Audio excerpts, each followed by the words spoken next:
నీకు తోడై ఉండి నిన్ను ఆశీర్వదించదను. ఆదికాండం 26:3. నీవు పుట్టిన మొదలుకొని తోడుగా ఉండి ఆశీర్వదించేవాడు మన దేవుడు. 2000 సంవత్సరాల క్రితం కన్యకైన మరియకు జన్మించి ఇమ్మానుయేలుగా వచ్చాడు. అనగా దేవుడు మనకు తోడు అని అర్థం. మోషే కాలంలో ఇశ్రాయేలు ప్రజల గోడు విని కొండపైకి దిగి వచ్చాడు. మరియు జక్కయ్యతో ప్రభు అయిన యేసుక్రీస్తు నేను నీ ఇంట నుండవలసి ఉన్నదని అన్నాడు.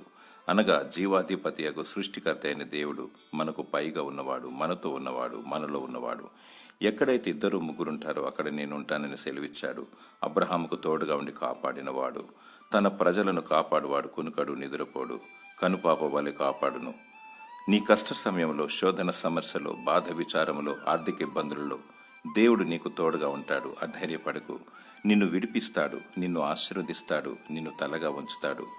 దేవుని ఎదుట నమ్మకముగా జీవించు, నిత్యము ప్రార్థించు, నీతి యథార్థత కలిగి దేవుని సేవించు, సాటి మానవుని ఆదరించు.